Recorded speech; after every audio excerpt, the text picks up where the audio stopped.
Aku diusir mertua saat hamil 8 bulan, sendirian menghadapi tekanan dan pengkhianatan.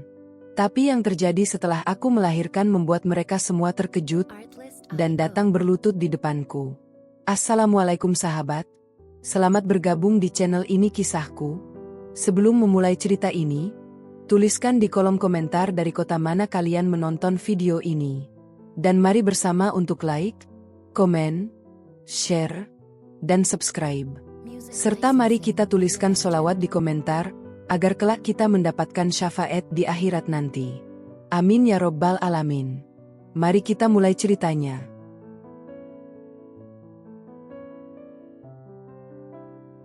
Aku tidak pernah menyangka, rumah yang dulu kupanggil surga kecilku, akan menjadi tempat yang mengusirku saat aku membawa kehidupan di dalam rahimku. Namaku Alia. 3 tahun lalu, aku menikah dengan Raka, pria yang dulu kupercaya akan melindungiku dari apapun. Pernikahan kami sederhana, tapi hangat. Tidak mewah, tidak meriah, namun penuh senyum dan doa. Saat itu, aku benar-benar merasa menjadi wanita paling beruntung di dunia.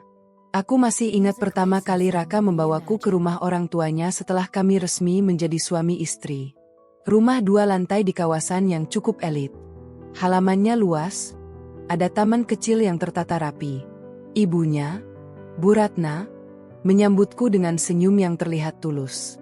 "Mulai sekarang kamu bagian dari keluarga ini," katanya sambil menggenggam tanganku. Kalimat itu menenangkan hatiku. Aku memang bukan berasal dari keluarga berada. Ayahku sudah meninggal sejak aku kuliah. Ibuku berjualan kue dari rumah. Sejak kecil aku terbiasa hidup sederhana. Ketika Raka memilihku, banyak orang bilang aku beruntung. Bahkan beberapa sepupunya pernah bercanda, Alia dapat jackpot. Aku hanya tertawa waktu itu. Karena bagiku, pernikahan bukan soal status. Itu soal cinta. Di tahun pertama, semuanya terasa normal. Aku dan Raka tinggal bersama orang tuanya karena rumah itu cukup besar. Ayah mertua jarang bicara, lebih sering membaca koran atau pergi ke kantor. Bu Ratna yang paling dominan di rumah. Tapi aku berusaha menjadi menantu yang baik. Aku bangun lebih pagi, membantu di dapur, membersihkan ruang tamu, menyiapkan teh hangat untuk mereka setiap sore. Bu Ratna sering mengawasiku dari belakang. Kadang memberi saran, kadang mengoreksi caraku memotong sayur atau menyeduh kopi. Aku tidak pernah membantah. Aku menganggap itu bagian dari proses menjadi keluarga baru. Raka, dia terlihat bahagia. Setiap malam dia selalu memelukku dan berkata, "Kamu sudah melakukan yang terbaik." Aku percaya padanya. Masalah mulai terasa halus ketika memasuki tahun kedua pernikahan kami. Belum ada tanda-tanda kehamilan. Bu Ratna mulai sering menanyakan kapan aku akan memberinya cucu. "Alia, kamu sudah periksa ke dokter?" tanyanya suatu malam di meja makan. "Sudah, Bu," jawabku pelan. "Dokter bilang semuanya normal." "Normal tapi belum ada hasil?" Ia tersenyum tipis. Kadang perempuan memang harus lebih menjaga diri. Aku tahu maksudnya. Kalimat itu terdengar lembut, tapi terasa menyudutkan. Sejak saat itu, ada jarak yang perlahan terbentuk. Tidak terlihat jelas, tapi terasa. Tatapan Bu Ratna berubah sedikit lebih dingin. Ia mulai sering membandingkanku dengan menantu teman-temannya yang sudah memiliki anak. Aku hanya diam. Aku tak pernah mengadu pada Raka. Aku tidak ingin ia terjebak di antara aku dan ibunya. Aku memilih menahan semuanya sendiri. Lalu, tepat 2 tahun 3 bulan setelah pernikahan, 2 garis merah itu muncul. Tanganku gemetar saat memegang alat tes kehamilan di kamar mandi. Aku menangis. Bukan karena takut, tapi karena lega. Aku langsung memanggil Raka. Dia memelukku erat. Untuk pertama kalinya setelah lama, aku melihat matanya berkaca-kaca. "Kita akan jadi orang tua," katanya pelan. Hari itu, rumah terasa kembali hangat. Bu Ratna bahkan memelukku cukup lama ketika tahu kabar itu. Ia menepuk bahuku dan berkata, "Akhirnya." Akhirnya. Kata itu terdengar seperti kemenangan, Tapi juga seperti penilaian. Selama trimester pertama, semua orang memperlakukanku seperti kaca tipis. Raka lebih perhatian. Bu Ratna mulai membuatkan jamu dan makanan bergizi. Tetangga yang datang menjenguk tersenyum ramah padaku. Untuk pertama kalinya, aku merasa benar-benar diterima. Memasuki bulan kelima, perutku mulai membesar. Aku sering berdiri di depan cermin, mengelusnya pelan. Aku berbicara pada bayi kecilku setiap malam. Nak, kamu akan jadi alasan ibu bertahan. Entah kenapa, setiap kali aku mengucapkan kalimat itu, ada rasa yang sulit kujelaskan. Seolah hatiku sedang mempersiapkan diri untuk sesuatu. Memasuki bulan ke-6, Raka mulai sering pulang terlambat. Katanya banyak pekerjaan di kantor. Aku percaya. Tapi Bu Ratna mulai lebih sering masuk ke kamar kami tanpa mengetuk. Ia mengomentari isi lemari. Mengomentari susunan baju bayi yang kubeli. Bahkan pernah berkata, jangan terlalu banyak beli dulu. Kita tidak pernah tahu apa yang bisa terjadi. Aku terdiam waktu itu. Apa maksudnya? Aku mencoba mengabaikan perasaan tidak nyaman itu. Aku pikir mungkin aku hanya terlalu sensitif karena hormon kehamilan. Namun ada satu malam yang membuatku sulit tidur. Aku turun ke dapur karena haus. Lampu ruang makan masih menyala. Dari balik dinding, aku mendengar suara Bu Ratna berbicara pelan pada Raka. Kamu harus pikirkan masa depanmu. Jangan terlalu bergantung pada orang yang latar belakangnya tidak jelas. Aku membeku. Raka tidak langsung menjawab. Lalu ia berkata pelan, Alia istriku, Bu. Aku tahu, jawab Bu Ratna tenang. Tapi cinta saja tidak cukup. Aku kembali ke kamar dengan langkah pelan. Tanganku gemetar. Aku mencoba menenangkan diri. Mungkin aku salah dengar. Mungkin itu bukan tentang aku. Tapi sejak malam itu, ada sesuatu yang berubah dalam tatapan Raka. Ia masih tersenyum. Masih bertanya apakah aku sudah makan. Masih memelukku sebelum tidur. Namun pelukannya terasa sedikit lebih longgar.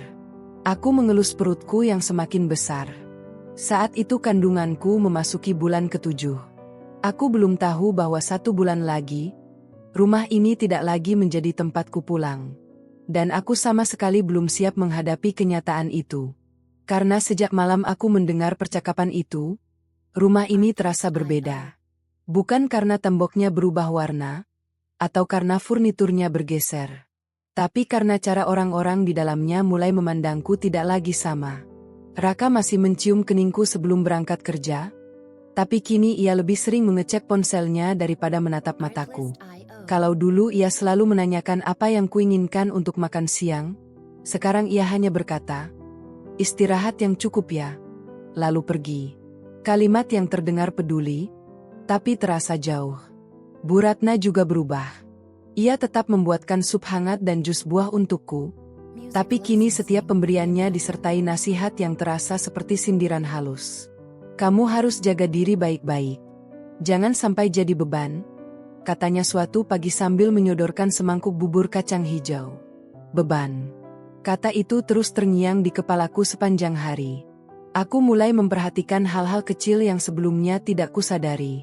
Bu Ratna sering berbicara pelan dengan Raka di ruang tamu ketika ia pulang kerja.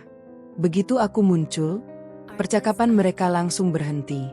Pernah suatu malam, aku masuk tanpa sengaja ketika mereka sedang melihat sesuatu di layar laptop. Mereka langsung menutupnya. Lagi lihat apa? Tanyaku, berusaha terdengar santai. Dokumen kantor. Jawab Raka cepat. Aku mengangguk.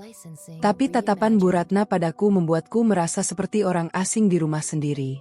Memasuki minggu ke-30 kehamilan, tubuhku mulai cepat lelah. Kakiku sering bengkak. Aku kesulitan tidur karena bayi di dalam perutku aktif bergerak setiap malam. Aku berusaha tetap membantu di dapur, meski Bu Ratna kadang berkata dengan nada tipis, "Sudah, nanti saja. Jangan sampai kamu bilang capek lalu menyalahkan keadaan."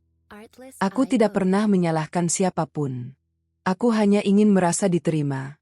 Suatu sore, ketika aku sedang melipat baju bayi di kamar, Raka masuk dengan wajah yang terlihat serius. Kita perlu bicara, katanya. Kalimat itu selalu membuat jantungku berdegup lebih cepat. Ada apa? Raka duduk di tepi ranjang, tidak langsung menatapku. Tangannya saling menggenggam. Keuangan kantor lagi kurang stabil. Aku mungkin harus lebih hemat beberapa bulan ke depan. Aku tersenyum kecil. Tidak apa-apa. Kita bisa atur bersama. Aku juga tidak belanja macam-macam. Ia mengangguk, tapi tidak tersenyum kembali. Lia, Mama merasa kamu terlalu banyak mengatur pengeluaran rumah. Aku terdiam. Maksudnya? Belanja online perlengkapan bayi. Kata Mama, seharusnya kita diskusikan dulu. Rumah ini juga rumah orang tua. Aku menatapnya tak percaya. Semua yang kubeli adalah kebutuhan dasar. Baju bayi, selimut kecil, botol susu.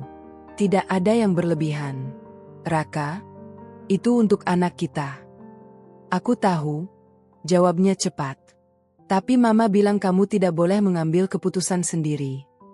Aku ingin menangis, tapi kutahan. Sejak kapan aku tidak boleh menyiapkan kebutuhan anakku sendiri? Raka menghela napas panjang. Aku cuma tidak ingin ada kesalahpahaman. Kesalahpahaman. Kata itu lagi-lagi terasa seperti tuduhan yang disamarkan. Sejak pembicaraan itu, aku mulai merasa setiap gerakanku diawasi. Bu Ratna sering memeriksa tas belanjaanku. Ia bertanya detail harga barang. Bahkan pernah berkata, "Kamu harus ingat, kamu tinggal di rumah ini karena kami mengizinkan." Kalimat itu menusuk tanpa perlu suara keras. Malamnya, aku memandangi langit-langit kamar sambil mengelus perutku. "Nak, kalau suatu hari ibu harus pergi, kamu ikut ibu ya?" Bisikku pelan.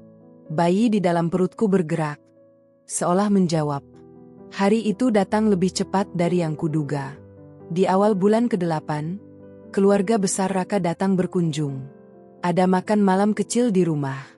Aku mengenakan dress longgar berwarna krem. Perutku terlihat jelas membesar. Beberapa tante memuji bentuk perutku, menanyakan perkiraan tanggal lahir. Aku tersenyum, berusaha terlihat bahagia. Tapi di tengah makan malam, salah satu sepupu Raka bertanya dengan nada bercanda, "Alia, setelah melahirkan mau tinggal di sini terus atau sudah siap pindah?" Aku terdiam. Semua mata tertuju padaku. "Aku belum tahu," jawabku pelan. Bu Ratna tersenyum tipis. "Tergantung kondisi nanti." "Kondisi apa?" Aku menoleh ke Raka. Ia hanya menunduk, memainkan sendoknya. Suasana mendadak canggung. Setelah tamu pulang, Bu Ratna memanggilku ke ruang tamu. Raka duduk di sampingnya. Wajah mereka sama-sama serius. "Alia," Bu Ratna membuka pembicaraan dengan nada yang terlalu tenang. "Kami sudah memikirkan sesuatu untuk kebaikan semua pihak." Jantungku berdetak keras. "Kebaikan apa, Bu?" "Setelah kamu melahirkan nanti, mungkin lebih baik kamu tinggal sementara di rumah ibumu. Supaya kamu bisa fokus merawat bayi tanpa membebani kami." Membebani. Lagi. Aku menatap Raka, berharap ia menyangkal. Membela. Mengatakan itu tidak masuk akal. Tapi ia hanya berkata, "Mama cuma ingin yang terbaik." Yang terbaik untuk siapa? Tanganku dingin. Perutku terasa mengeras. "Aku ini istrimu," kataku pelan pada Raka. "Anak ini anakmu. Kenapa aku yang harus pergi?" Tidak ada jawaban langsung. Hanya keheningan yang terasa lebih menyakitkan daripada kata-kata apapun. Dan untuk pertama kalinya sejak menikah, aku menyadari satu hal yang membuatku sulit bernapas. Aku mungkin sedang berdiri sendirian di rumah yang dulu kupanggil keluarga. Dan perasaan itu tidak lagi bisa kuabaikan. Malam setelah pembicaraan itu, aku tidak tidur sama sekali. Raka berbaring di sampingku, punggungnya membelakangiku. Jarak di antara kami hanya beberapa sentimeter, tapi terasa seperti jurang yang dalam. Aku ingin menyentuhnya. Ingin bertanya sekali lagi, "Kamu di pihak siapa?" Tapi aku takut dengan jawabannya. Pagi harinya, suasana rumah terasa terlalu normal. Bu Ratna menyiapkan sarapan seperti biasa. Ayah mertua membaca koran. Raka bersiap ke kantor. Seolah tidak ada percakapan yang hampir meruntuhkan hidupku semalam. Alia, nanti siang tolong rapikan lemari ruang tamu ya, kata Bu Ratna tanpa menatapku. Aku mengangguk pelan. Tubuhku terasa berat. Perutku semakin besar. Setiap langkah membuat punggungku nyeri. Tapi aku tetap melakukan semua yang diminta. Aku tidak ingin dianggap malas. Tidak ingin dianggap benar-benar menjadi beban. Saat sedang merapikan lemari, aku menemukan map coklat yang terjepit di antara buku-buku lama. Awalnya aku tidak berniat membukanya. Tapi namaku tertulis di atasnya. Tanganku gemetar saat membukanya. Itu adalah fotokopi surat perjanjian pranikah. Aku membeku. Aku ingat dulu Raka pernah menyebut soal itu sebelum menikah. Katanya hanya formalitas karena permintaan keluarganya. Aku menandatanganinya tanpa banyak membaca, karena aku percaya padanya. Sekarang, di lembar itu tertulis jelas bahwa jika terjadi ketidakharmonisan, aku tidak memiliki hak atas rumah dan aset keluarga. Ketidakharmonisan. Aku teringat percakapan semalam. Apakah ini sudah direncanakan? Langkah kaki terdengar mendekat. Aku buru-buru menutup map itu. Bu Ratna berdiri di belakangku. Kamu menemukan sesuatu? Tanyanya dengan senyum yang sulit kutafsirkan. Tidak, Bu. Jawabku cepat. Ia mengambil map itu dari tanganku, menepuk-nepuknya pelan.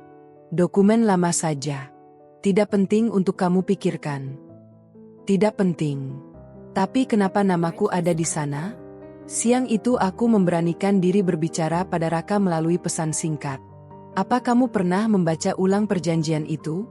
Balasannya lama. Cuma formalitas. Jangan dipikirkan. Jangan dipikirkan. Seolah semua yang mengancam posisiku di rumah ini hanyalah hal kecil. Malamnya, aku mencoba sekali lagi berbicara langsung dengannya. Raka, kalau nanti benar-benar ada rencana aku disuruh pindah setelah melahirkan, kamu ikut aku atau tetap di sini? Pertanyaan itu menggantung di udara. Ia terdiam lama. Terlalu lama. Alia, kamu tahu aku anak satu-satunya. Jawaban yang tidak menjawab. Jadi, aku tidak bisa meninggalkan mama dan papa. Dadaku terasa sesak.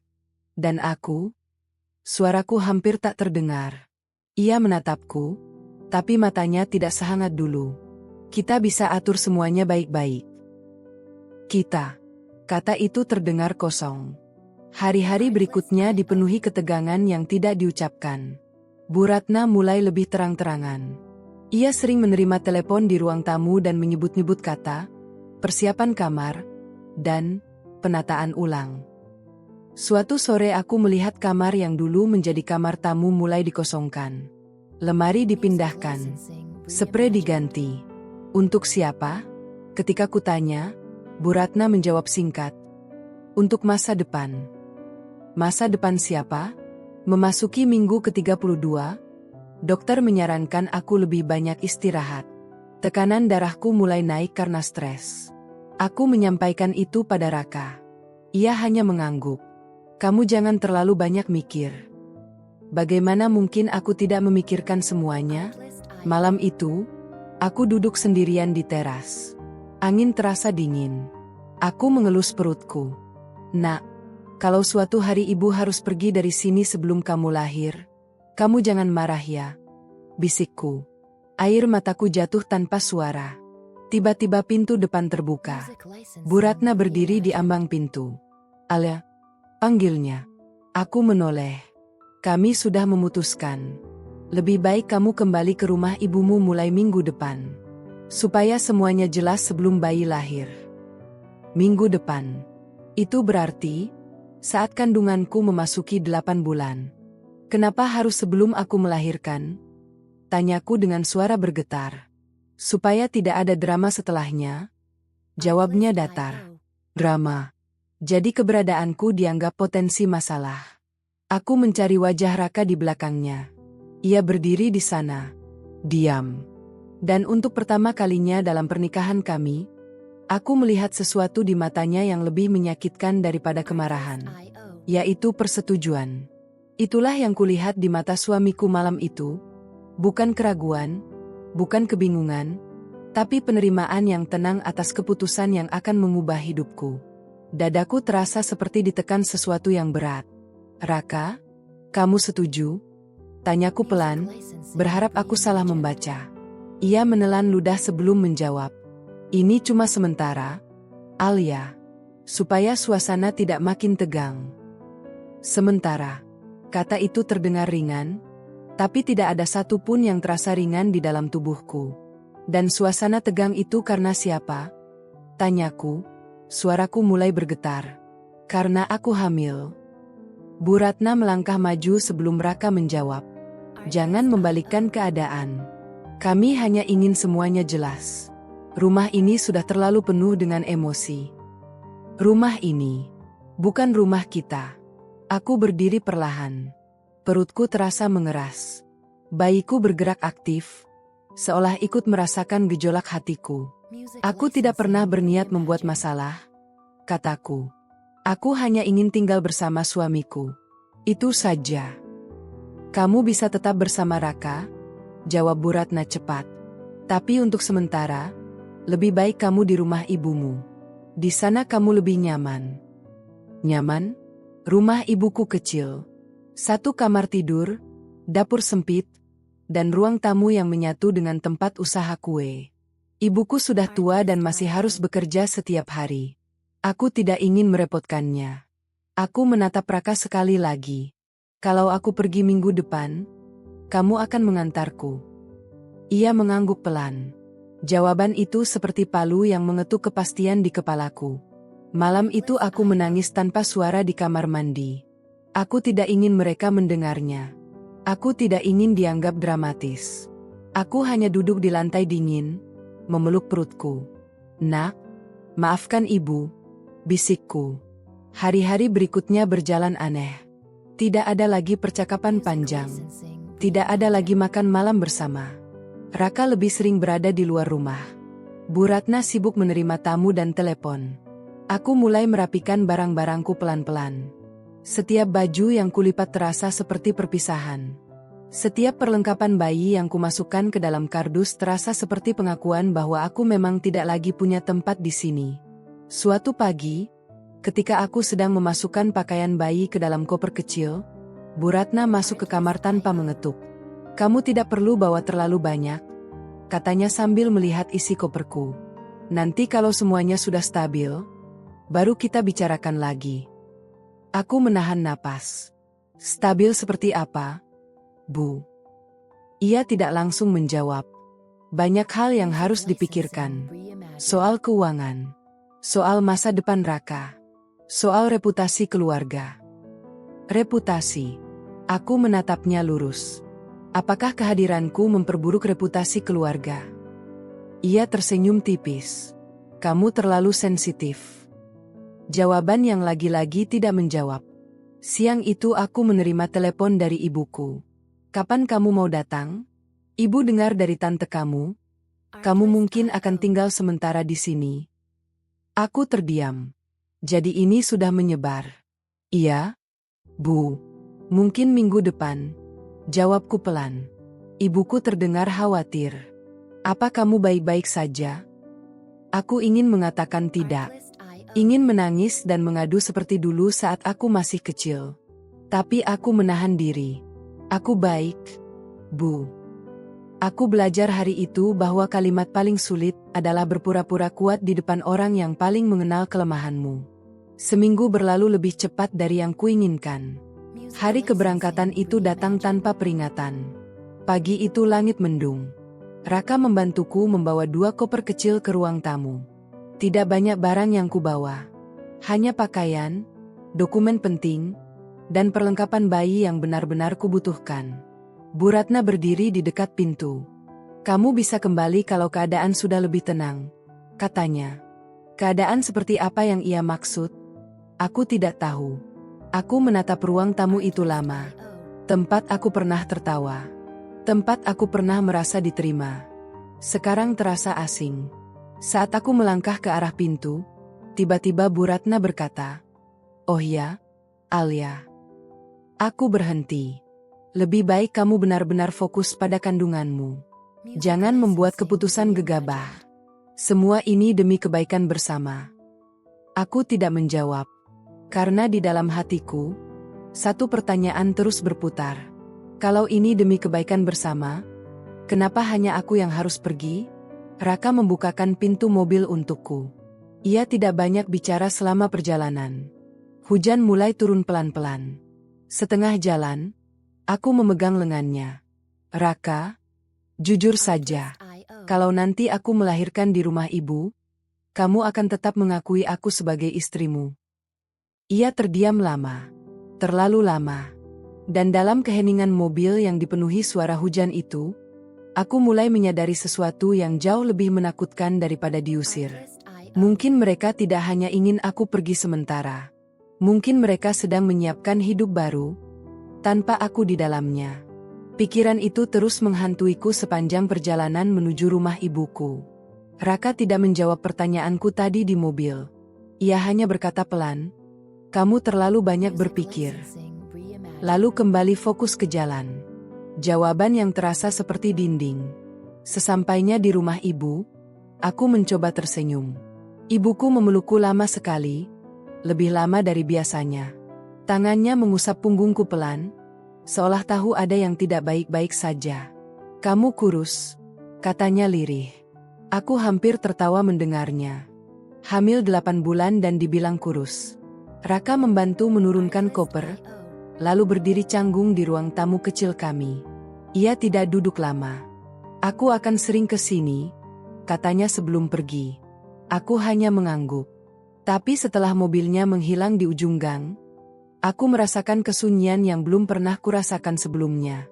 Hari-hari pertamaku di rumah ibu terasa campur aduk. Ruangan sempit itu dipenuhi aroma kue dan suara oven yang menyala sejak subuh. Aku kembali tidur di kamar masa kecilku. Dindingnya masih dihiasi foto-foto lama.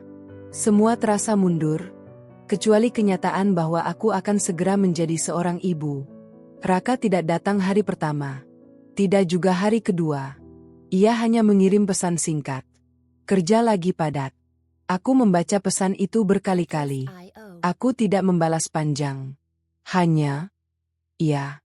Di malam ketiga, saat aku sedang memijat kakiku yang bengkak, ponselku bergetar. Nama sepupu Raka muncul di layar. Aku ragu mengangkatnya. "Halo. Saya cuma mau bilang, kamu sudah dengar belum?" Suaranya terdengar canggung. "Dengar apa?" "Rumah lagi sering kedatangan tamu." Aku terdiam. "Tamu?" tanyaku pelan. "Iya, keluarga kenalan mama. Katanya mau sering silaturahmi." Jantungku mulai berdetak tidak teratur. "Silaturahmi saja?" tanyaku, mencoba terdengar biasa. Ia ragu beberapa detik sebelum menjawab. Katanya, ada anak perempuan mereka yang cocok dengan Raka.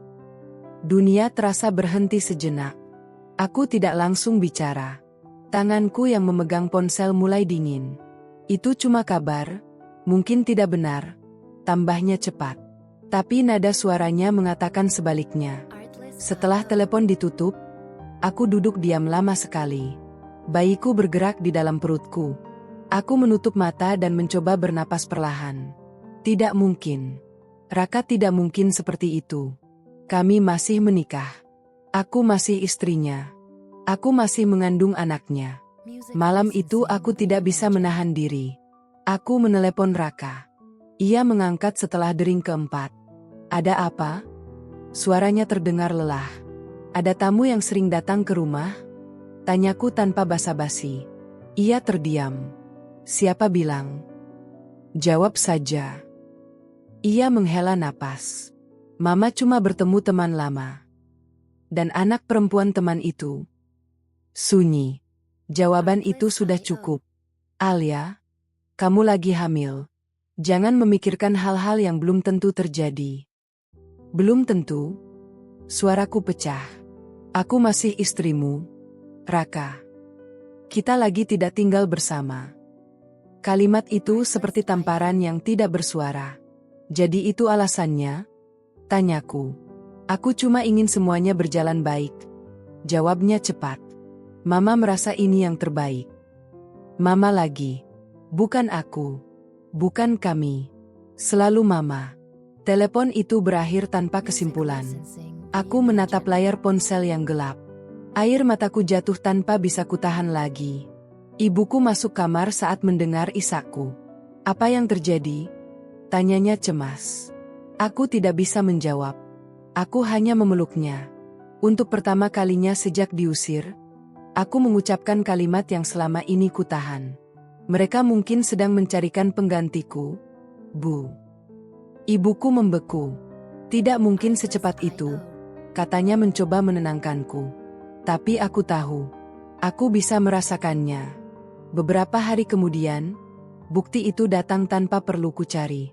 Seorang tetangga yang kebetulan bekerja sebagai asisten rumah tangga di kompleks mertua datang membeli kue ke rumah ibu. Ia berbicara tanpa sadar. Rumah Ibu Ratna sekarang sering ramai ya. Ada keluarga dari kota sebelah yang datang hampir setiap hari. Aku tersenyum tipis, pura-pura tidak tahu. Anaknya cantik, sopan, lanjutnya. Katanya calon menantu baru. Calon menantu baru. Kata-kata itu membuat ruangan terasa sempit. Aku masuk ke kamar setelah itu. Dadaku terasa sesak. Bayiku bergerak cepat, seolah ikut gelisah. Aku memegang perutku. Nak, apakah ayahmu sudah menyerah pada kita? Bisikku. Tidak ada jawaban selain gerakan kecil di dalam rahimku. Dan malam itu, untuk pertama kalinya, aku menyadari bahwa ancaman terbesar bukan lagi diusir dari rumah, melainkan digantikan sebelum anakku lahir ke dunia. Pikiran itu membuatku tidak bisa tidur semalaman. Setiap kali aku memejamkan mata, bayangan seorang perempuan lain berdiri di ruang tamu rumah mertua muncul begitu jelas. Ia tersenyum sopan. Ia duduk di kursi yang dulu sering kutempati. Ia mungkin menyeduhkan teh untuk Bu Ratna, persis seperti yang dulu kulakukan. Dan yang lebih menyakitkan, ia melakukannya tanpa perut besar yang dianggap merepotkan. Pagi itu, aku mencoba bersikap normal. Aku membantu ibu membungkus pesanan kue. Tapi tanganku gemetar. Aku salah menghitung uang kembalian. Aku bahkan hampir menjatuhkan loyang panas. Kamu istirahat saja, kata ibu pelan. Jangan dipaksakan. Aku masuk kamar dan memandangi ponselku. Tidak ada pesan dari Raka sejak semalam. Tidak ada kabar. Tidak ada penjelasan. Tidak ada pembelaan. Siang menjelang sore, ponselku akhirnya berbunyi. Bukan dari Raka, tapi dari Bu Ratna.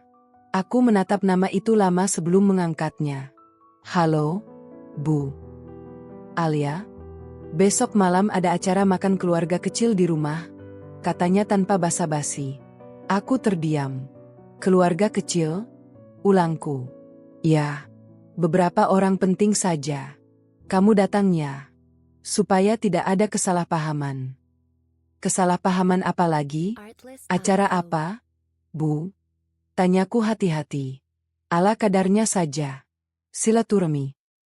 Silaturahmi. Kata yang sama yang digunakan sepupu Raka. Apa Raka tahu aku diundang? Tanyaku. Tentu saja. Dia setuju kamu datang. Setuju. Sekali lagi, keputusan tentang hidupku dibuat tanpa aku. Setelah telepon ditutup, aku duduk terpaku. Perutku terasa mengeras lagi. Aku memejamkan mata dan mencoba mengatur napas. Aku tahu undangan itu bukan undangan biasa. Itu panggung. Dan aku mungkin akan dijadikan penonton di pernikahanku sendiri.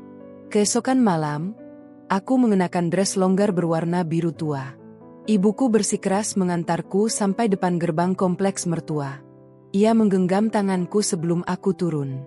Kalau kamu merasa tidak dihargai, pulang saja, katanya tegas. Aku mengangguk. Langkahku terasa berat saat memasuki rumah itu lagi. Lampunya terang. Suara tawa terdengar dari dalam. Begitu pintu dibuka, aku langsung melihatnya. Seorang perempuan duduk di sofa ruang tamu. Rambutnya panjang terurai rapi. Wajahnya lembut. Ia mengenakan pakaian sederhana tapi elegan. Di sampingnya duduk Bu Ratna. Erem. Dan di seberangnya, Raka. Ia berdiri ketika melihatku. Alia, katanya pelan. Semua mata tertuju padaku. Suasana hening beberapa detik sebelum Bu Ratna berkata dengan nada manis. Nah, ini dia Alia, istri Raka. Istri, kata itu diucapkan, tapi terasa seperti formalitas. Perempuan itu berdiri dan tersenyum padaku. Saya Dina, katanya sopan. Aku membalas senyumnya, meski rasanya wajahku kaku. Kami duduk. Makan malam dimulai. Sepanjang meja makan, pembicaraan lebih banyak tentang bisnis keluarga Dina. Tentang jaringan usaha ayahnya. Tentang peluang kerjasama. Tidak ada yang bertanya bagaimana kandunganku. Tidak ada yang bertanya bagaimana keadaanku. Aku seperti pelengkap suasana. Beberapa kali aku melihat Bu Ratna dan Ibu Dina saling bertukar pandang. Raka terlihat gelisah, tapi ia tetap duduk di sana. Di tengah makan malam, Ayah Dina berkata dengan nada santai, kami memang sedang mencari keluarga yang cocok untuk menjalin hubungan lebih dekat. Hubungan lebih dekat. Sendok di tanganku berhenti bergerak. Bu Ratna tersenyum. Semua tergantung takdir. Takdir. Aku menatap Raka. Ia tidak berani menatap balik. Dadaku terasa sesak. Bayiku bergerak keras, membuatku meringis. Alia, kamu tidak apa-apa? Tanya Dina lembut. Aku memaksakan senyum. Tidak apa-apa. Tapi sebenarnya, aku sedang melihat masa depanku digeser perlahan dari kursi yang dulu kupikir akan menjadi milikku selamanya. Setelah makan malam selesai, Bu Ratna memanggilku ke ruang belakang. Kamu lihat sendiri, kan? Katanya pelan.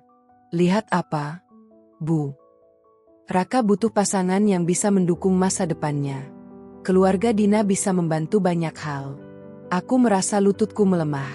Dan aku, tanyaku, kamu harus realistis. Kamu sudah kami bantu selama ini. Bantu. Seolah aku adalah proyek sosial. Aku menahan air mata yang hampir jatuh. Aku masih istrinya, kataku pelan. Bu Ratna menatapku tanpa ekspresi. Status bisa berubah. Kalimat itu seperti pintu yang ditutup pelan, tapi pasti. Aku keluar dari ruangan itu dengan langkah goyah. Raka berdiri di dekat tangga. Kita harus bicara, katanya. Aku menatapnya lama. Tidak. Jawabku lirih. Sekarang aku sudah mengerti. Mengerti bahwa aku tidak sedang dipindahkan sementara. Aku sedang disingkirkan dengan cara yang terlihat sopan. Dan malam itu, saat aku melangkah keluar dari rumah itu lagi, satu hal menjadi sangat jelas.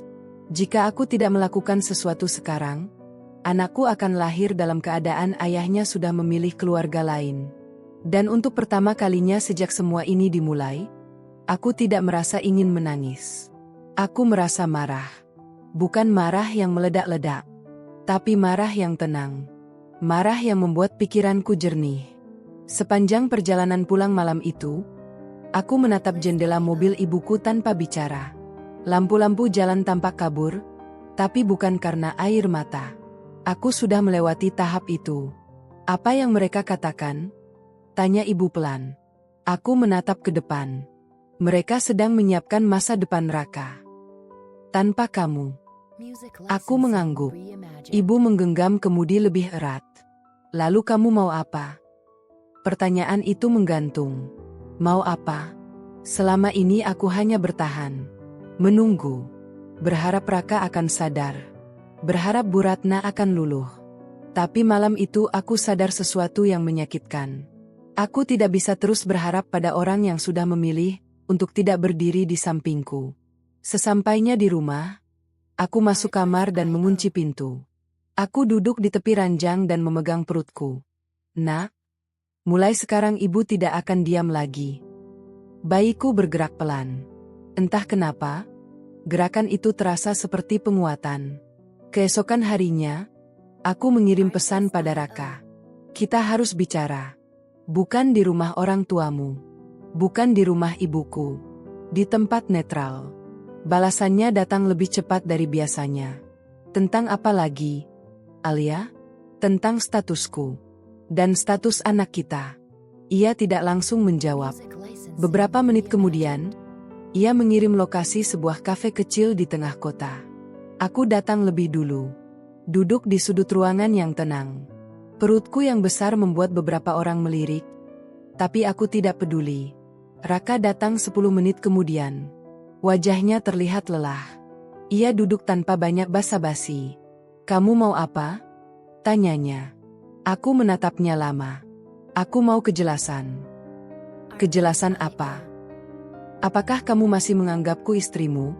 Atau kamu sudah siap menggantikanku?" Ia langsung mengerutkan kening. "Kamu terlalu jauh berpikir." "Tidak. Aku melihat sendiri. Aku mendengar sendiri." Ia menghela napas panjang. "Mama hanya ingin menjalin relasi bisnis. Dengan cara memperkenalkan calon menantu baru." Sunyi. Aku melanjutkan. "Raka, aku tidak butuh pembelaan setengah hati.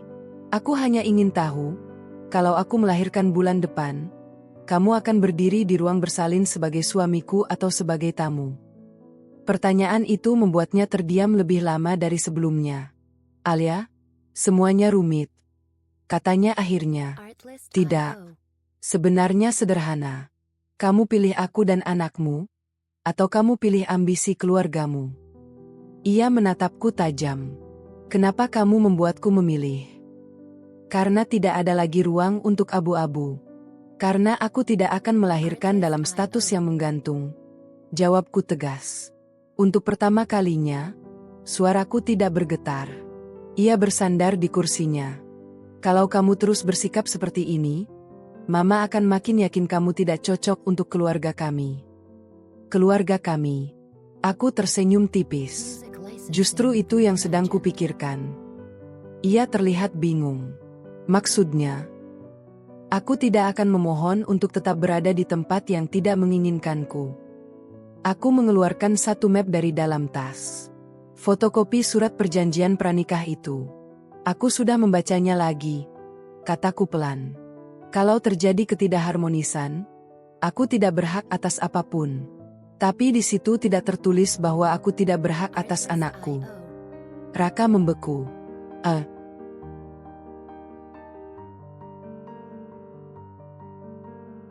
"Aku hanya ingin kamu tahu satu hal. Kalau kamu memilih untuk berjalan tanpa aku juga akan berjalan tanpa kamu. Tapi anak ini tetap anakmu. Dan aku akan memastikan haknya diakui." Wajahnya berubah. "Kamu mengancam?" "Tidak. Aku melindungi." Keheningan di antara kami terasa berat. Aku berdiri perlahan. Tubuhku lelah, tapi hatiku terasa lebih tegak dari sebelumnya.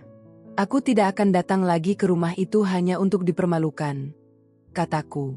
"Kalau kamu ingin menjadi ayah, datanglah sebagai suami yang jelas. Kalau tidak, jangan datang setengah hati." Aku meninggalkannya di kafe itu tanpa menoleh. Di luar, udara terasa lebih dingin. Tapi untuk pertama kalinya sejak diusir, aku merasa memiliki kendali atas sesuatu. Bukan atas keputusan mereka, tapi atas diriku sendiri. Dan sejak hari itu, aku menetapkan satu tujuan yang tidak akan kutawar lagi. Aku akan melahirkan dengan kepala tegak. Dengan atau tanpa mereka. Tekad itu terdengar kuat di dalam pikiranku, tapi kenyataannya jauh lebih berat. Karena setelah pertemuan di kafe itu, Raka tidak lagi menghubungiku. Tidak ada pesan.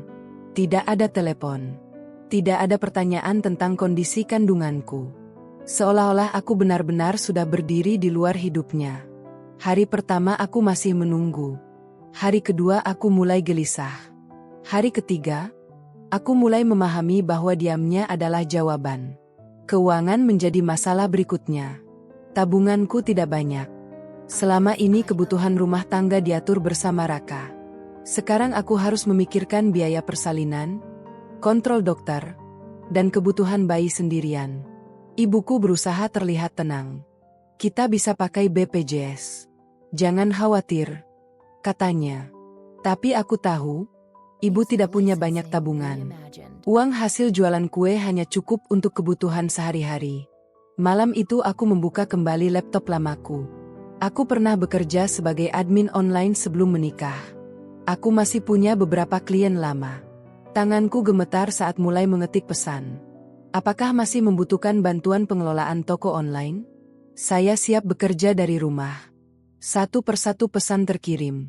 Aku tidak peduli gengsi. Aku tidak peduli lelah. Aku hanya tahu satu hal. Anakku tidak boleh lahir dalam keadaan ibunya tidak siap. Beberapa hari kemudian, 2 klien membalas. Mereka masih mengingatku. Aku mulai bekerja dari kamar kecilku. Mengatur pesanan, membalas chat pelanggan, membuat laporan penjualan. Duduk lama membuat punggungku sakit. Tapi setiap notifikasi transfer kecil membuatku merasa sedikit lebih kuat. Ibuku sering mengintip dari pintu. "Kamu jangan terlalu capek," katanya. Aku tersenyum. Aku tidak capek. Aku sedang membangun masa depan. Untuk pertama kalinya, aku merasa tidak bergantung pada siapapun. Tapi ketenangan itu tidak bertahan lama. Suatu siang, aku menerima pesan dari nomor tidak dikenal. "Apa benar kamu masih istri Raka?" Jantungku langsung berdetak cepat. "Siapa ini?" balasku. Jawaban datang beberapa detik kemudian. "Saya Dina." Dunia terasa berhenti. Tanganku dingin. Aku membaca ulang nama itu berkali-kali. Saya hanya ingin memastikan sesuatu sebelum semuanya terlalu jauh. Sebelum semuanya terlalu jauh. Apa maksudnya? "Aku masih istri sah Raka?" tulisku tegas. Beberapa menit tidak ada balasan. Lalu pesan berikutnya masuk. "Raka bilang kalian sedang dalam proses berpisah." Aku menutup mata. Jadi itu yang ia katakan. Bukan, sedang ada masalah. Bukan, sedang tinggal terpisah sementara. Tapi berpisah. Aku menarik napas panjang sebelum membalas. Tidak ada proses apapun. Aku hanya diminta tinggal sementara di rumah ibuku. 3 titik muncul di layar. Menghilang. Muncul lagi. Lalu kenapa keluarganya mengatakan lain? Pertanyaan itu membuat dadaku terasa sesak. Aku mengetik pelan. "Mungkin kamu sebaiknya bertanya langsung pada Raka." Beberapa detik kemudian, pesan terakhir dari Dina masuk. "Saya tidak ingin menjadi orang ketiga." Kalimat itu membuatku gemetar. Orang ketiga. Aku yang hamil 8 bulan, disebut sebagai bayangan. Aku tidak membalas lagi. Aku menaruh ponsel di meja dan menatap kosong ke depan. Bayiku bergerak keras di dalam perutku, membuatku meringis. "Nak, ibu tidak akan membiarkan namamu lahir dalam kebohongan," bisikku. Malam itu Raka akhirnya menghubungiku. "Apa yang kamu katakan pada Dina?" Suaranya terdengar tegang. Aku tertawa kecil, tanpa humor. Aku hanya mengatakan kebenaran. "Kamu membuat semuanya rumit." "Rumit?" Suaraku meninggi. "Aku yang hamil. Aku yang dipindahkan. Aku yang digantikan. Dan kamu bilang aku yang membuatnya rumit." Ia terdiam. "Kenapa kamu bilang pada mereka kita akan berpisah?" tanyaku. Ia menghela napas. "Mama sudah terlanjur bicara pada keluarga Dina." Aku tidak enak membantah. Tidak enak. Jadi harga diriku ditukar dengan rasa tidak enaknya. "Raka," kataku pelan tapi tegas. "Kamu sudah memilih. Jangan pura-pura bingung. Alia, jangan memperkeruh keadaan." Aku tidak memperkeruh. Aku hanya menolak dihapus. Sunyi. Lalu ia berkata sesuatu yang membuatku merasa seluruh dunia runtuh.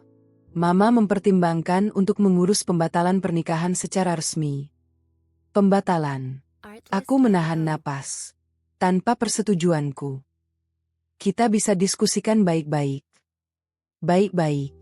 Aku tersenyum pahit. "Baik-baik menurut siapa?" Telepon itu berakhir tanpa solusi.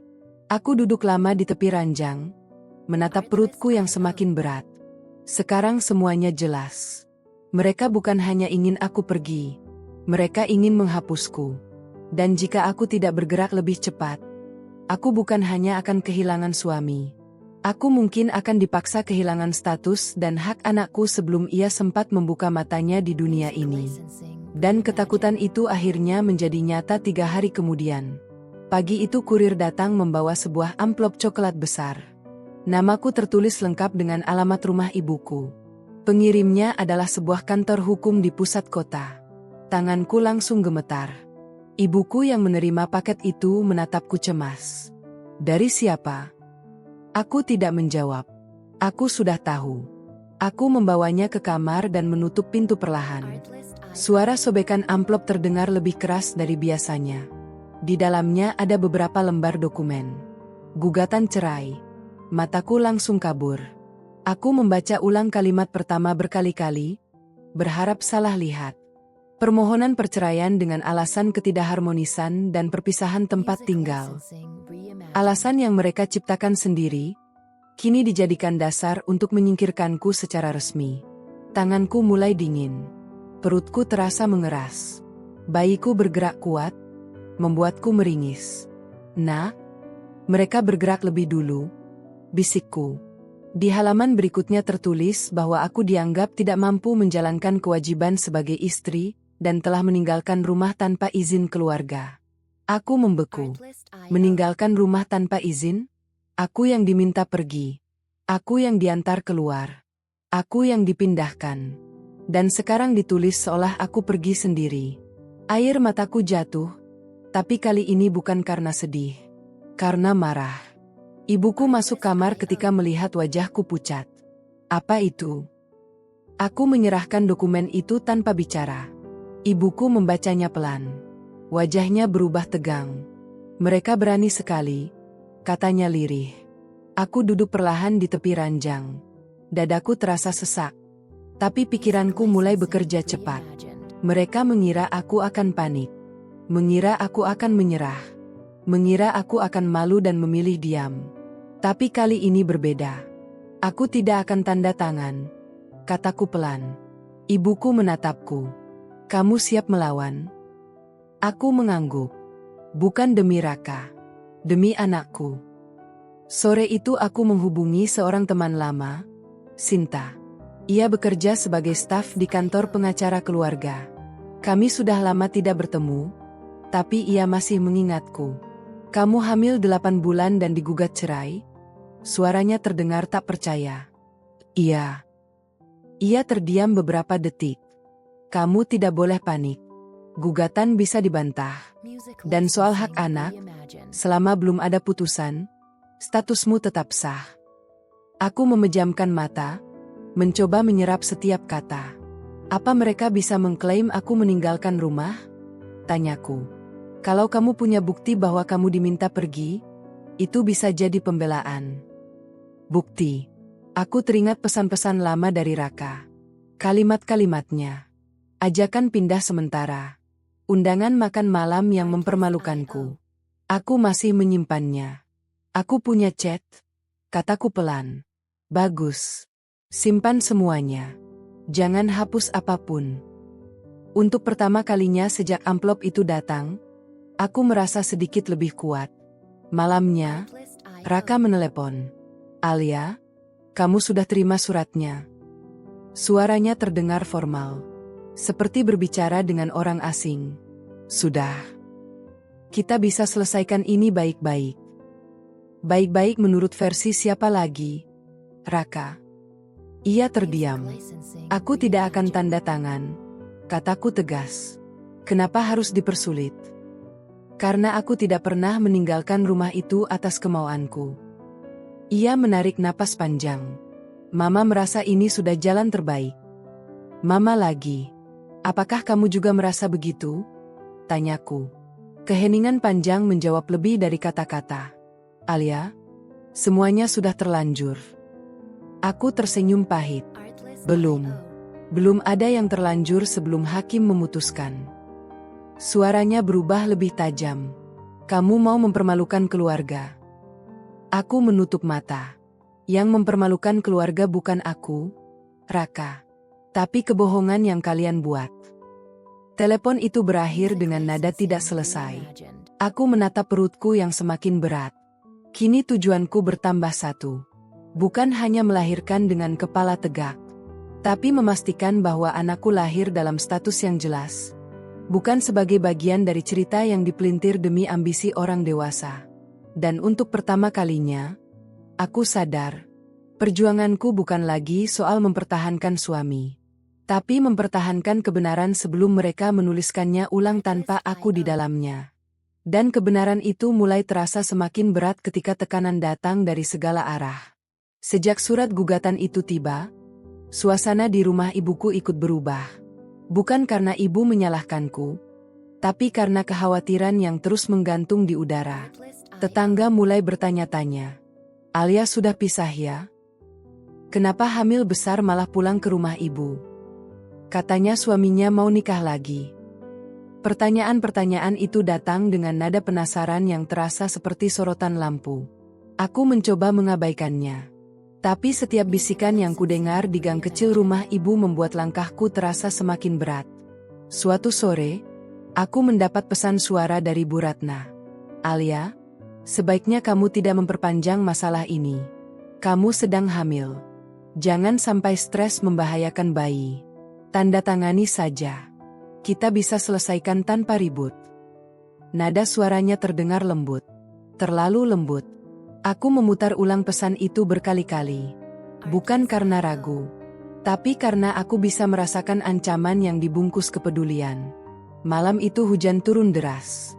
Aku sedang menyelesaikan laporan penjualan untuk klien ketika tiba-tiba perutku terasa sangat kencang. Lebih kencang dari biasanya. Aku berhenti mengetik. Rasa nyeri itu datang lagi, lalu menghilang, lalu datang lagi. "Ibu," panggilku pelan. Ibu segera masuk kamar. Wajahnya panik melihatku meringis. "Kamu kenapa?" Perutku keras sekali, dan sakit. Ibu langsung membantu aku berbaring. Hujan di luar semakin deras. Aku mencoba bernapas perlahan seperti yang diajarkan bidan. "Kontraksi palsu," kataku dalam hati. Pasti hanya kontraksi palsu. Tapi rasa takut mulai merambat. Aku belum siap. Usia kandunganku belum genap 9 bulan. Masih ada sidang yang harus kuhadapi. "Nak, jangan sekarang," bisikku dalam hati. Nyeri itu datang lagi, lebih tajam. Ibu memutuskan membawa aku ke klinik terdekat meski hujan belum reda. Di dalam mobil, aku menggenggam kursi erat-erat. Pikiranku kacau. Bagaimana kalau aku melahirkan malam ini? Bagaimana kalau terjadi sesuatu? Bagaimana kalau Raka bahkan tidak tahu? Sesampainya di klinik, bidan memeriksa dengan cepat. Wajahnya serius tapi tetap tenang. "Ini kontraksi karena kelelahan dan stres," katanya. "Belum pembukaan. Tapi kamu harus istirahat total." Aku hampir menangis karena lega. Belum waktunya. Tapi kata, stres, itu menggema di kepalaku. Aku tahu apa penyebabnya. Bukan pekerjaan. Bukan kehamilan. Tapi tekanan dari orang-orang yang seharusnya menjadi sandaranku. Di ruang periksa yang dingin itu, aku akhirnya menelepon Raka. Ia mengangkat setelah dering panjang. Aku di klinik," kataku pelan. "Apa?" Suaranya langsung berubah. "Kontraksi karena stres." Ia terdiam beberapa detik. "Kamu kenapa tidak bilang kalau kamu tertekan?" Aku tertawa kecil, pahit. "Aku sudah bilang. Kamu hanya tidak mendengarkan." "Sekarang bagaimana?" tanyanya. "Belum waktunya melahirkan. Tapi dokter bilang aku harus istirahat dan tidak boleh banyak tekanan." Ia terdengar gelisah. "Aku bisa datang." Untuk sesaat, aku ingin mengatakan iya. Ingin melihatnya masuk dengan wajah panik. Ingin merasakan ia benar-benar peduli. Tapi aku teringat sesuatu. Kalau ia datang, ia akan datang sebagai apa? Suami? Atau pria yang sedang menggugatku? "Tidak perlu," jawabku pelan. "Kamu sudah memilih jalanmu." Telepon itu berakhir tanpa banyak kata. Aku menatap langit-langit klinik yang putih polos. Tubuhku lelah. Hatiku lelah. Tapi pikiranku justru semakin jernih. Mereka mengira tekanan akan membuatku menyerah. Mereka mengira hamil besar membuatku lemah. Padahal justru sebaliknya. Malam itu, ketika aku kembali ke rumah dan berbaring di kamar kecilku, aku membuat keputusan yang paling sulit sejauh ini. Jika mereka ingin perang dokumen dan status, aku akan siap. Tapi jika tekanan ini mengancam keselamatan anakku lagi, aku akan mengambil satu langkah yang mungkin tidak pernah mereka duga. Langkah yang bisa mengubah seluruh permainan. Dan aku tahu persis apa itu. Bukan balas dendam. Bukan amarah. Bukan mempermalukan siapapun. Tapi membuka semuanya ke jalur yang resmi dan tidak bisa mereka kendalikan sepihak. Pagi setelah kejadian di klinik, aku duduk lama menatap dokumen gugatan cerai itu. Tangan kiriku mengelus perut yang terasa lebih tenang hari ini. Bayiku bergerak pelan, seolah ikut mendengarkan pikiranku.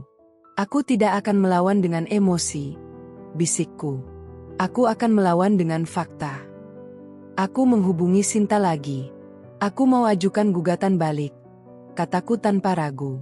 Ia terdiam beberapa detik. Kamu yakin? Kalau mereka ingin menghapusku lewat jalur hukum, maka hukum juga yang akan memastikan aku dan anakku tidak diperlakukan sembarangan. Aku tidak akan hanya bertahan. Aku akan menyerang balik. Secara sah. 2 hari kemudian, aku datang ke kantor hukum tempat Sinta bekerja. Duduk di ruang konsultasi dengan perut 8 bulan membuatku terlihat rapuh. Tapi aku tidak merasa rapuh. Aku merasa terdesak. Dan orang yang terdesak seringkali lebih berani. Pengacara yang menangani kasusku membaca semua dokumen dengan serius. Termasuk chat-chat Raka yang menunjukkan bahwa aku diminta pindah. Termasuk undangan makan malam yang mempertemukanku dengan calon menantu baru. Kalau ini dibawa ke sidang, narasinya bisa berubah. Katanya tenang. Kamu tidak meninggalkan rumah. Kamu dipindahkan. Aku menelan ludah. Dan soal anak. Selama belum ada putusan, status pernikahan sah. Anak yang lahir tetap sah secara hukum. Dan kalau ada indikasi suami mencoba menikah lagi sebelum cerai resmi, itu bisa menjadi masalah besar bagi pihak mereka. Masalah besar. Untuk pertama kalinya, aku melihat celah. Bukan untuk menghancurkan, tapi untuk menghentikan mereka. Aku tidak ingin mempermalukan siapapun, kataku pelan. Aku hanya ingin mereka berhenti menghapusku. Pengacara itu mengangguk. Kadang orang berhenti ketika sadar mereka tidak lagi memegang kendali. Dan selama ini, kendali itu ada di tangan Bu Ratna. Kabar tentang gugatan balikku rupanya sampai ke telinga mereka lebih cepat dari yang kuduga. Sore itu, ponselku berdering. Bukan Raka, tapi Bu Ratna. Alia? Suaranya terdengar berbeda. Tidak setenang biasanya. Kamu benar-benar mau membawa ini ke pengadilan? Bukankah itu yang kalian mulai? Bu. Kita bisa bicarakan baik-baik. Kalimat yang sama. Tapi nadanya berubah.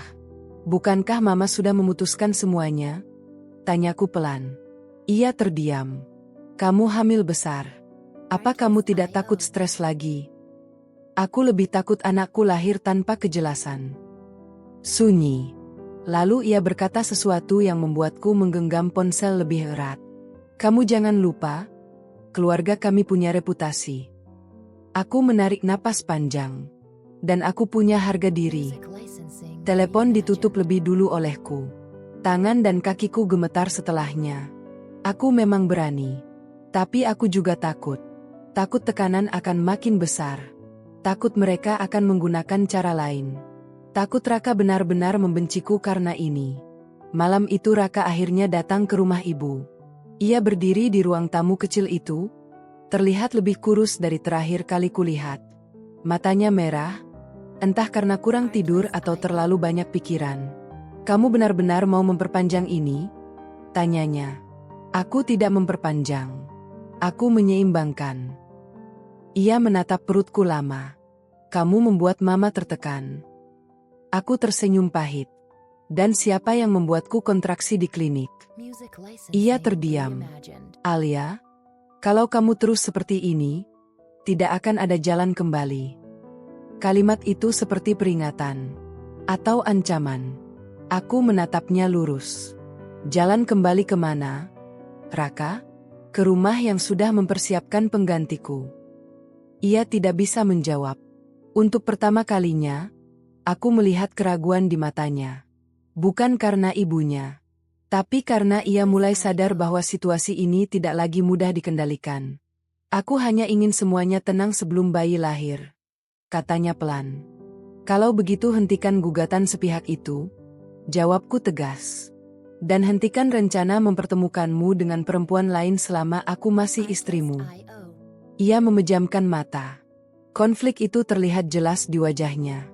Dan untuk sesaat, aku merasa mungkin masih ada sisa pria yang dulu mencintaiku. Tapi kemudian ia berkata pelan, "Mama tidak akan setuju." Kalimat itu menghancurkan harapanku yang tersisa. Jadi sekali lagi, pilihannya bukan aku. Bukan anaknya, tapi ibunya. Ia berdiri perlahan. Kalau ini terus berlanjut, semuanya akan benar-benar selesai, katanya sebelum pergi. Pintu tertutup. Aku berdiri sendirian di ruang tamu kecil itu. Perutku terasa berat, napasku pendek. Semua usahaku belum membuahkan hasil. Mereka tidak mundur. Raka tidak berubah. Tekanan semakin besar. Dan di tengah kelelahan itu, aku mulai menyadari satu kenyataan yang paling menyakitkan.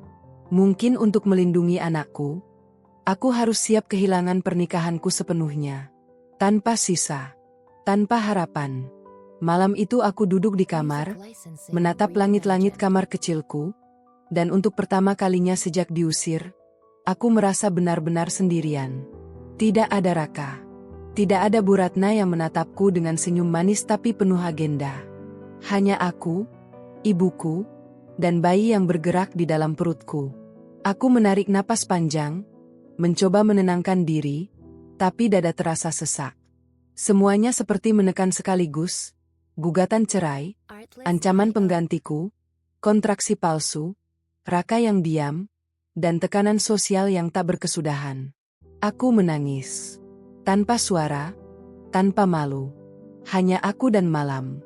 Keesokan paginya, aku menerima telepon dari rumah sakit. Ternyata, kontraksi semalam meninggalkan efek pada tekanan darahku. Dokter memintaku segera datang untuk pemeriksaan lengkap. Di perjalanan, hujan turun lagi. Hati dan pikiranku campur aduk. Setiap tetes hujan terasa seperti hitungan mundur. Aku tahu bayiku akan lahir dalam beberapa minggu, dan aku tidak boleh lemah. Tapi rasa lelah ini menumpuk begitu cepat. Di klinik, dokter tersenyum lembut, mencoba menenangkan. Tekanan stres mempengaruhi ibu dan bayi. Tapi untungnya semuanya masih stabil. Katanya, "Tapi Alia, kamu harus lebih banyak istirahat. Jangan biarkan emosi menguasaimu." Aku mengangguk pelan. Menenangkan diri terdengar mudah, tapi ketika masalah datang dari orang yang seharusnya mencintai kita, sulit rasanya. Aku duduk di ruang tunggu, menatap perutku, dan bicara pelan. "Nak, kita sudah di titik terendah. Tapi ayahmu dan keluarganya tidak akan menentukan masa depanmu. Kita harus bertahan." Malam itu, Raka datang lagi. Kali ini tanpa Bu Ratna. Tapi wajahnya tegang, tidak seperti biasanya. Ia duduk di sofa kecil, menatapku tanpa bicara. "Aku ingin bicara," katanya akhirnya. Suaranya bergetar sedikit. Aku menatapnya dingin. "Tentang apa? Tentang siapa yang lebih penting, Mama atau aku?" Ia menunduk. Aku bingung. Semua terasa salah. Semua salah? Raka? Kamu memilih diam ketika aku dipermalukan, dan sekarang kamu bilang semuanya salah?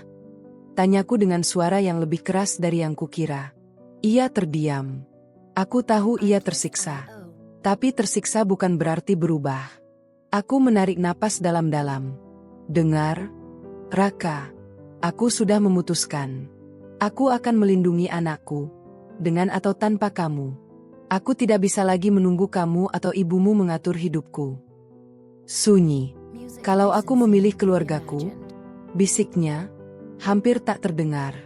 Aku menatapnya tanpa berkedip. Kalau itu yang kamu pilih, aku juga harus memilih jalanku sendiri. Malam itu aku sadar satu hal. Aku sudah sampai di titik terendah, tapi titik terendah itu memberiku kekuatan yang tidak pernah kubayangkan sebelumnya. Aku tidak lagi takut kehilangan Raka. Aku hanya takut jika aku menyerah, anakku lahir dalam dunia yang tidak jelas. Dan keputusan itu membuatku merasa kuat. Untuk pertama kalinya, aku merasakan sesuatu yang lama hilang, kendali atas hidupku sendiri. Meskipun badai belum berlalu, aku tahu satu hal pasti. Aku akan melawan sampai akhir, demi anakku. Dan keteguhan itu segera diuji. Keesokan harinya, sebuah paket besar datang ke rumah ibu. Kali ini bukan surat atau dokumen resmi. Isinya adalah buklet foto-foto rumah kami sebelumnya. Semua momen bahagia kami bersama Raka, lengkap dengan catatan tangan yang ditulis oleh Bu Ratna. Lihat, Alia. Kamu bisa bahagia lagi kalau mau mengikuti jalan yang sudah ditentukan. Begitu bunyi catatan itu. Tanganku gemetar. Aku menatap foto-foto itu satu persatu. Ada foto kami tersenyum di ulang tahun Raka, di pernikahan kami, bahkan foto USG pertamaku saat hamil. Semua terlihat manis, tapi kini terasa seperti alat untuk menekan. Ibuku menatapku khawatir. Mereka ingin membuatmu menyerah. Aku menarik napas panjang. Kalau ini taktik mereka untuk menakut-nakuti, aku tidak akan jatuh. Beberapa jam kemudian, ponselku berdering. Kali ini dari Raka sendiri. Alia, bisakah kita bertemu? Hanya aku dan kamu. Suaranya terdengar pelan, hampir memohon. Aku menatap perutku yang mulai terasa berat. Setiap langkah harus diperhitungkan. Di mana? Tanyaku. Kafe, tempat netral. Aku ingin bicara tanpa mama. Jawabnya. Aku menghela napas. Ada rasa ingin marah, tapi juga penasaran. Aku menginginkan kejelasan. Sekali saja. Sesampainya di kafe, Raka sudah menunggu. Ia duduk dengan kepala menunduk, tangan gemetar menahan gelas kopi. Tidak ada senyum, tidak ada pembelaan. Hanya wajah lelaki yang bingung, terbelah antara keluarga dan istrinya yang sedang hamil. Aku tidak tahu harus bagaimana, Alia, katanya akhirnya. Suaranya hampir pecah. Aku menatapnya tajam. Kamu memilih diam ketika aku digeser dari rumah sendiri. Sekarang kau datang dengan wajah bingung. Apa yang mau kau selamatkan? Raka? Dirimu atau mama? Ia menunduk lebih dalam. Aku mencintaimu. Tapi mama, dia sudah terlalu berkuasa. Aku takut menentangnya. Kata-katanya seperti duri di hati. Cinta yang seharusnya melindungi, kini berubah menjadi alasan untuk menyerah. Aku menarik napas pelan. Kalau cinta membuatmu takut, jangan salahkan aku jika aku memutuskan sendiri. Aku akan melindungi anak kita, Raka. Dengan atau tanpa kamu. Sunyi. Ia hanya menatap, tanpa bisa berkata apapun. Malam itu aku pulang dengan langkah tegap, walaupun tubuhku terasa lelah. Aku tahu satu hal pasti. Jika Raka tidak bisa menjadi pelindung, aku harus menjadi pelindung sendiri. Dan pelindung itu tidak bisa gentar. Meskipun badai dari keluarga dan tekanan hukum terus menghampiri. Aku menatap perutku.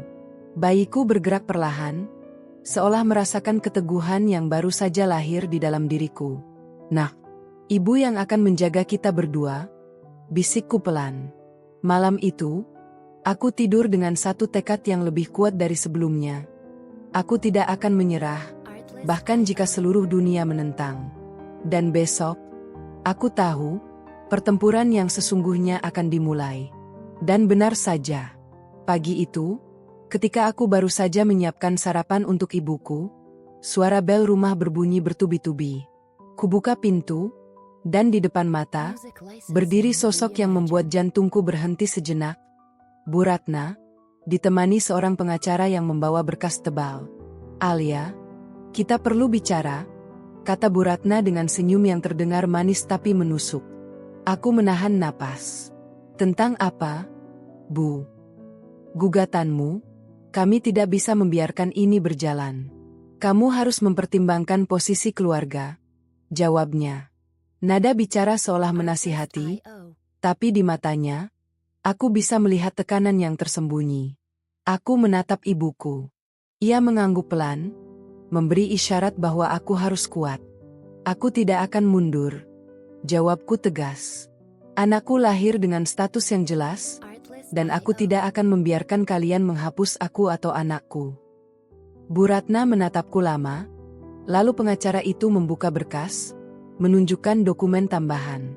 Kalau kita bawa ini ke pengadilan, Alia, kemungkinan besar anakmu akan lahir dalam posisi yang dipertanyakan. Kamu harus mengerti konsekuensinya. Aku merasa dunia seakan runtuh.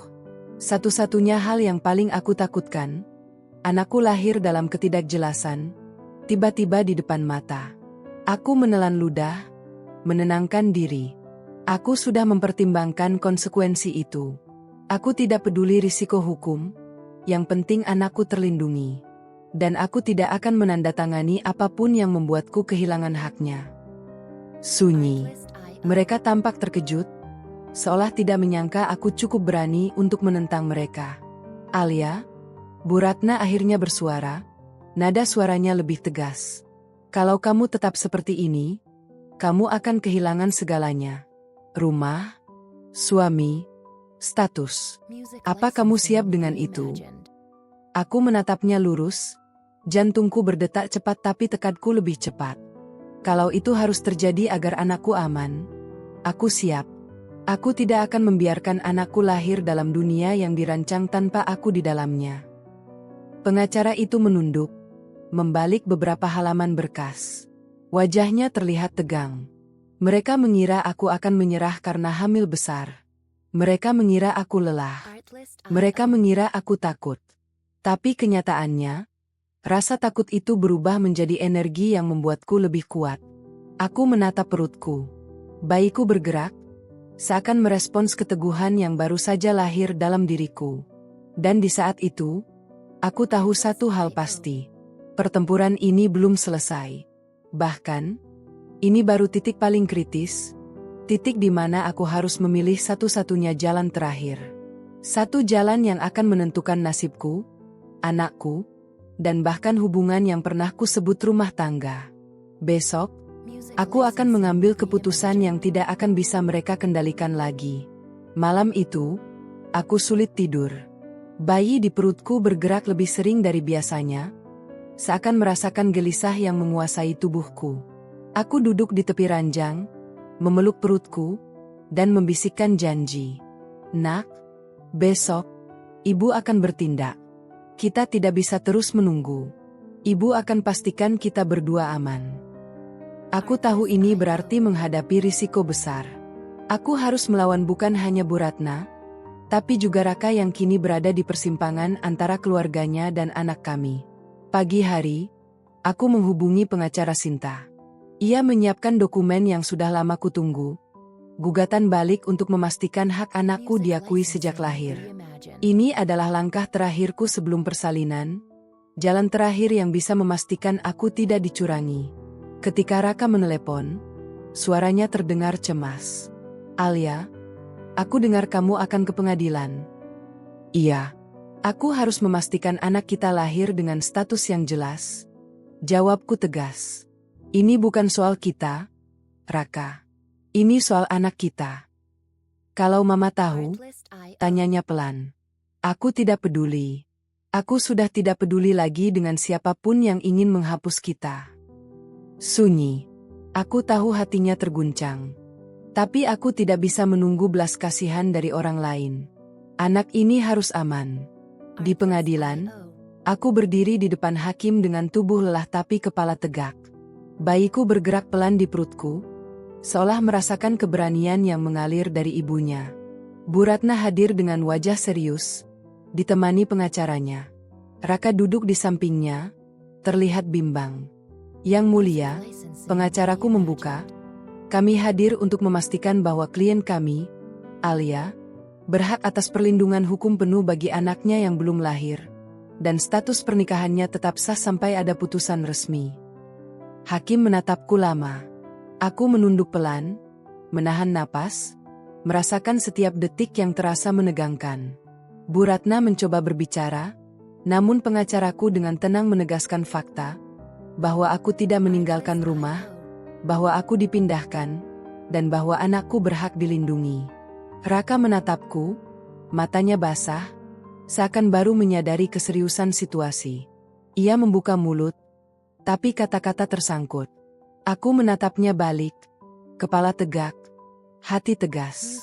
Tidak ada air mata, hanya keteguhan yang lahir dari rasa sakit, pengkhianatan, dan cinta untuk anakku. Saat hakim mengetuk palu untuk menunda sidang dan meminta pihak keluarga mempertimbangkan fakta-fakta baru, aku merasa lega. Ini belum akhir, tapi ini kemenangan pertama. Kemenangan yang lahir dari keberanian, bukan ketergantungan. Ketika aku melangkah keluar ruang sidang, Raka mengikuti dari belakang. Ia tidak berbicara. Aku tidak menoleh. Aku tahu besok, dan besok-besoknya, aku yang akan menentukan jalannya hidupku dan anakku. Dan di dalam hatiku, satu janji tetap hidup. Anakku akan lahir di dunia yang jelas, di dunia yang tidak bisa dicurangi oleh ambisi orang dewasa. Aku sudah mengambil langkah terakhir. Dan untuk pertama kalinya, aku merasa bahwa badai yang menghimpit selama ini bisa kita hadapi bersama, atau, setidaknya, kita akan tetap selamat. Hari-hari menjelang persalinan terasa seperti berjalan di atas tali tipis. Setiap langkah harus diperhitungkan, setiap napas terasa berat, tapi aku tidak boleh menyerah. Aku mempersiapkan semua kebutuhan bayi, mulai dari pakaian kecil hingga perlengkapan menyusui, sambil tetap menghadapi tekanan keluarga dan ketidakpastian hukum. Raka terlihat berubah. Ia datang beberapa kali, diam-diam, mencoba menawarkan bantuan kecil. Sekali ia menanyakan menu makanan untukku, dan sekali lagi menanyakan jadwal kontrol terakhir. Aku menatapnya dingin, tapi hatiku tidak bisa menahan rasa haru. Walau terlambat, setidaknya ia peduli. Raka, jangan salah paham, kataku pelan saat ia menawarkan antaranku ke klinik. Aku tidak butuh belas kasihan. Aku butuh kepastian. Kalau kamu tidak bisa berdiri di sisiku sebagai suami, jangan berpura-pura hadir. Ia terdiam, menunduk. Aku tahu ia sadar bahwa selama ini keengganannya untuk menentang ibunya hampir merusak segalanya. Tapi kini, waktu semakin sempit. Bayiku hampir lahir, dan aku tidak bisa menunggu belas kasihan lagi. Malam itu, aku terbangun karena kontraksi semakin sering. Aku menatap perutku, merasakan setiap gerakan kecil bayiku. Napasku tersengal, tetapi aku tahu ini bukan saat untuk panik. Aku memanggil ibu, yang segera menenangkan dan membawaku ke rumah sakit. Di mobil, hujan mulai turun, tetapi aku tidak peduli.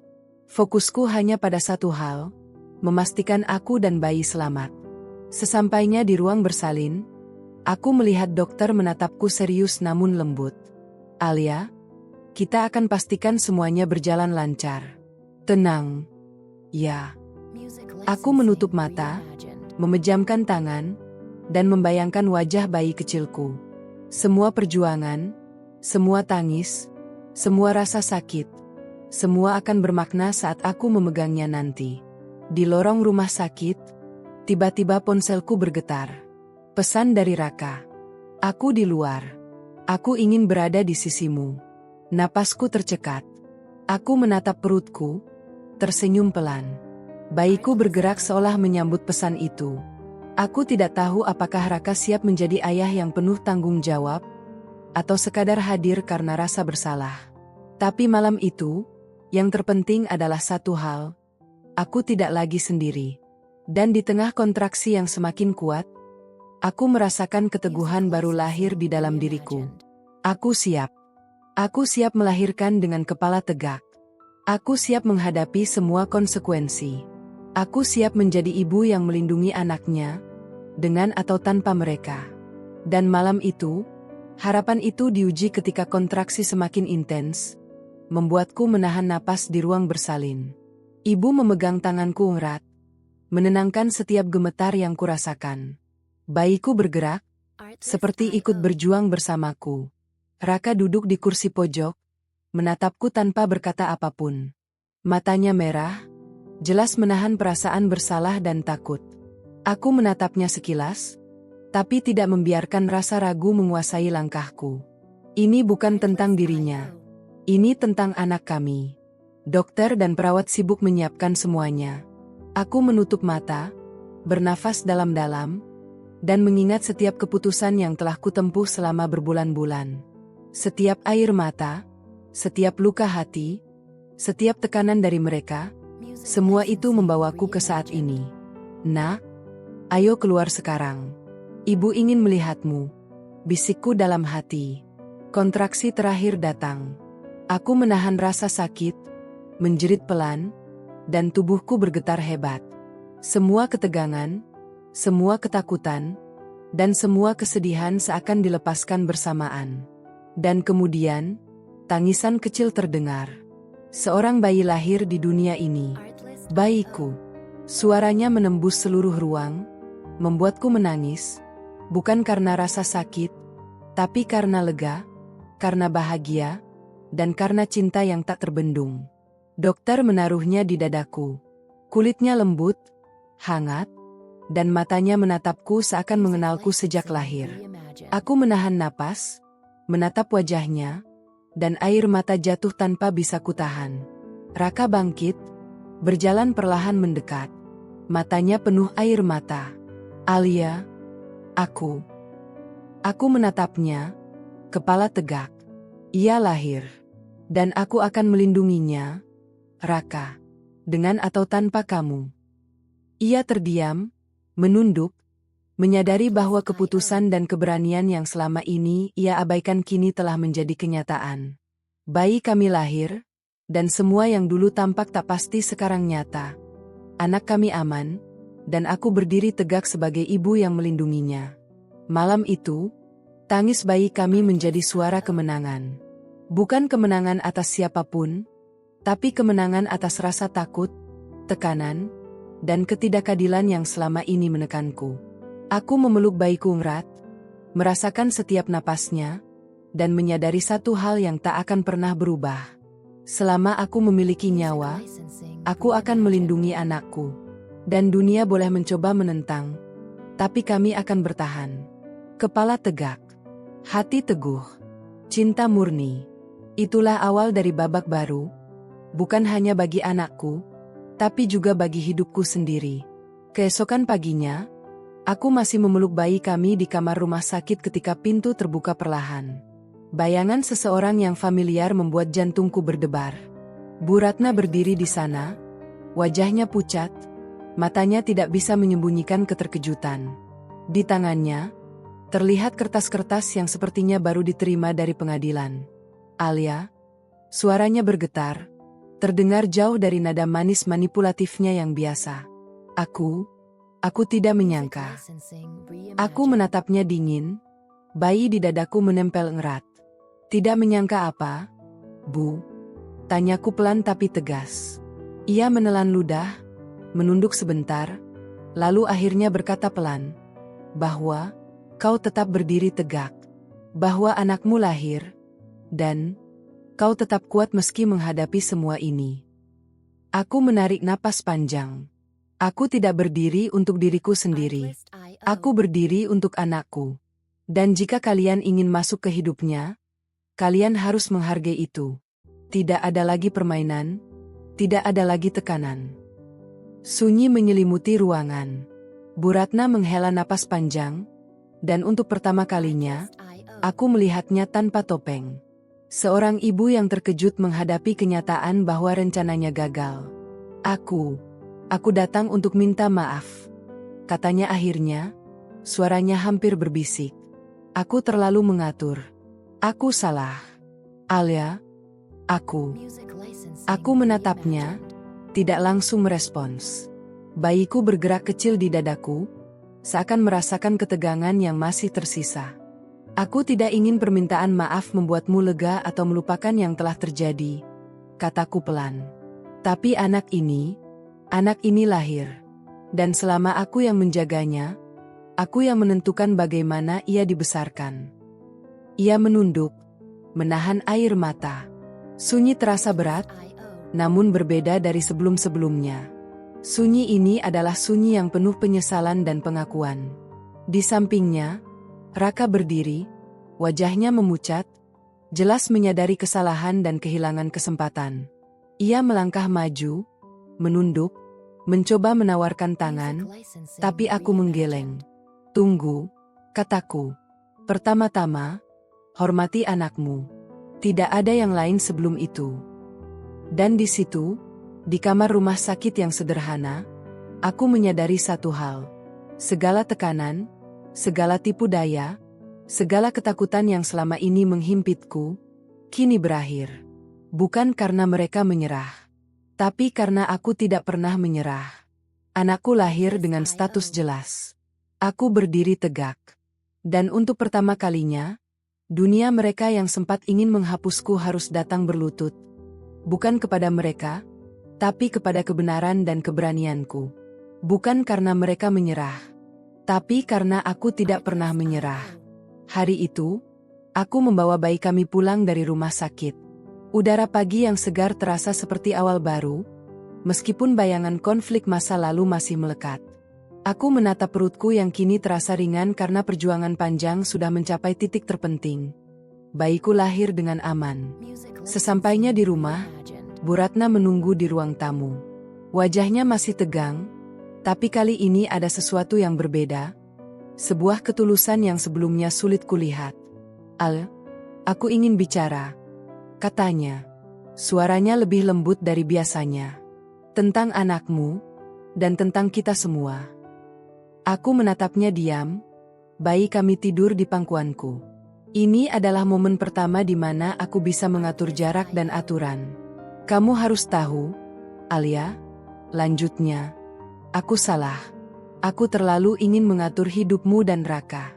Aku tidak menyadari betapa besar dampaknya padamu, pada kalian berdua." Aku menghela napas, menenangkan diri. "Bu, yang terjadi sudah terjadi. Anak ini lahir. Aku tidak peduli siapa yang ingin menang. Yang penting sekarang adalah bagaimana kita bisa melindungi dan membesarkannya dengan benar." Ia menunduk, menahan air mata. "Aku datang bukan untuk mengatur lagi. Aku hanya ingin meminta maaf. Dan kalau kau mengizinkan, aku ingin menjadi nenek yang bisa hadir untuk cucuku, bukan yang menakut-nakuti ibunya." Aku memandangnya panjang. Bayi kami bergerak di pangkuanku, seolah merasakan ketegangan di ruangan. Aku tersenyum pelan, lalu menepiskan semua dendam lama. "Kalau itu niatmu tulus, aku menerima. Tapi ingat, anak ini dan aku yang menentukan batas-batasnya. Tidak ada lagi manipulasi," kataku tegas. Bu Ratna menunduk lagi, lalu perlahan mengangguk. Sunyi di ruang tamu itu berbeda. Sunyi yang bukan karena ancaman, tapi karena pengakuan dan penyesalan yang nyata. Raka berdiri di sampingnya, menatapku. Aku menatapnya balik, kepala tegak, hati tetap tegas. Kali ini, aku bisa melihat kesadaran di matanya, bahwa selama ini aku yang berjuang, dan kini aku berhasil mempertahankan semua yang penting. Dan di tengah semua itu, aku sadar sesuatu. Perjuangan selama ini bukan hanya tentang mempertahankan diriku atau bayiku. Ini tentang menunjukkan bahwa keberanian, keteguhan, dan cinta sejati tidak bisa dihapus oleh siapapun. Anakku lahir, dan dunia kami yang dulu kacau mulai menemukan titik terang. Untuk pertama kalinya, aku merasakan damai, meskipun badai masih bisa datang. Aku tahu aku sudah menang atas yang terpenting. Hari itu, aku duduk di beranda rumah, memeluk bayi kami yang tertidur pulas di pangkuanku.